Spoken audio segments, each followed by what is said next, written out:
Повторно е 2 август, повторно е Илинден и повторно имаме повод за гордост и чествување, макар и во овие специфични услови. Денес нашава земја слави 117 години од востаничкиот Илинден и 76 години од државотворниот Илинден. Овој голем ден е најаргументираниот и најсилниот одговор на прашањето кои сме, што сме и која е нашата татковина. Двата Илиндена се два грандиозни покритија за смислата на нашето постоење, два големи печата на нашата татковинска тапија, две причини за негување и исполнување на аманетот кои ни го оставиле оние кои со љубов и крв ја испишувале нашата историја. Токму затоа и денес сме гордо исправени пред предизвикот да го зацврстнеме нашиот јазол кој ги поврзува минатото, сегашноста и иднината. Оти, ако ние денешните генерации македонски граѓани не ја скицираме убавата слика за македонското утре, попусто ќе ни биде буревесната слика за нашето вчера. Илинден не смее да биде само дел од едно наше минато свршено време, туку да биде потсетник за креирање на една нова успешна приказна во која своето место ќе го пронајдат идните наши поколенија. Наша должност е да бидеме само преносно колено во битисувањето на македонската низа во која ја пронаоѓаме нашата целосна идентификација. Денес, кога ги одбележуваме Илинден 1903 и Илинден 1944 година, ред е повторно да ги прелистаме испишаните светли страници за нив. На почетокот на јануари 1903 година членовите на Централниот комитет на ВМРО донеле решение да се крене во стание летото истата година, иако за тоа немало поволна состојба, особено што на таквото решение отворено се спротивставиле неколку угледни револуционери, меѓу кои бил и Гоце Делчев. По донесувањето на одлуката започнале сеопфатни подготовки за организирање на востанието на територијата на цела Македонија, но најповолни услови за тоа имало во Битолскиот револуционерен округ. За кревање на востанието повторно се дискутирало на познатиот Смилевски конгрес кој од 2 до 7 мај 1903 година се одржал во Демирхисарското село Смилево. Од вкупно 29 делегати колку што биле присутни на конгресот, против кревање во стание биле Никола Петров Русински, Ѓорги Сугарев, Никола Карев и Петре Ацев, кои сметале дека востанието би било предвремено и недоволно подготвено. Но под влијание на авторитетот на Даме Груев и Борис Сарафов, мнозинството делегати сепак се приклонило кон ставот за кревање востание во Битолскиот револуционерен округ. Па така, на 20 јули по стариот, односно 2 август 1903 година по новиот календар, започнало Илинденското востание.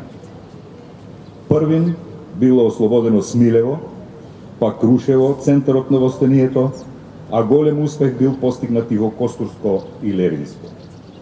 На 4 август 600 востаници го ослободили и градот Клисура, кој во своите раце го држиле се до 17 август, а потоа било ослободено и градчето Невеска. Востанието постигнало голем успех и во Охридскиот револуционерен округ, во Преспа, Демирхисарско и Кичевско, а се разбира најголем успех бил постигнат во Крушево, каде што крушевски востаници на чело со Никола Карев извршиле успешен напад на градот. Најпрвин ги пресекле телеграфските кабли, а потоа биле нападнати поштата и касарна. По ослободувањето на градот, востаниците во местноста Гумење ја организирале новата востаничка власт, позната во историографијата како Крушевска република или Прва република на Балкан. За време на 10-дневната Крушевска република бил донесен и Крушевскиот манифест, напишан на македонски јазик, кој имал за цел да го убеди муслиманското население дека востанието не било кренато против нив, туку против жестоката експлоатација од страна на османлиската тиранија. За жал, Првата република на Балканот не траела долго, бидејќи востанието во крв било задушено. На повикот на Бахтијар Паша востаниците да се предадат и покрај несогласувањата, еден дел од нив решиле да го бранат градот. По жестоки 10-часовни борби на Мечкин камен, Слива и на други места, малобројните востаници на чело со војводата Питу Гули херојски загинале. Иако Илинденското востание не доживеало некој поголем успех, сепак тоа предизвикало огромен интерес кај европската и светската јавност, за што сведочат бројните написи во меѓународниот печат. Истовремено востанието само по себе представувало бунтовнички предвесник за понатамошните случувања поврзани со конечното ослободување и симнување од вратот на османлијските прања. Почитувани сограѓани, македонската историја по првиот Илинден недвосмислено продолжила да ги пишува своите пост-илинденски страници, за да ја напише и онаа која зборува за државотворниот Илинден преточен преку првото заседање на АСНОМ во 1944 година. Во временска дистанца од само нешто повеќе од 4 децении, Македонија бележи два епохални настани кои многу силно и јасно го трасираа понатамошниот неизин растечки пат низ историскиот времеплов. Вториот македонски Илинден се случи на денешен ден, пред 76 години во манастирот Свети Прохор Пчински, во присуство на делегати од сите краишта на земјата. Првото заседање на АСНОМ започнало со изведување на песната "Изгреј сонце на слободата" и со отварањето на заседањето од страна на најстариот делегат, учителот Панко Брашнаров од Велес.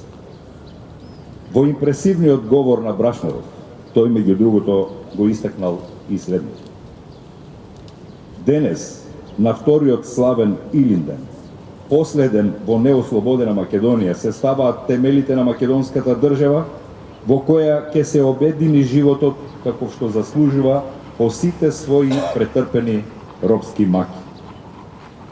На заседанието биле донесени неколку важни одлуки, и тоа: решение за прогласување на АСНОМ за врховно законодавно извршно народно представничко тело и највисок орган на државната власт на Демократска Македонија. Декларацијата на АСНОМ за основните права на граѓаните на Демократска Македонија.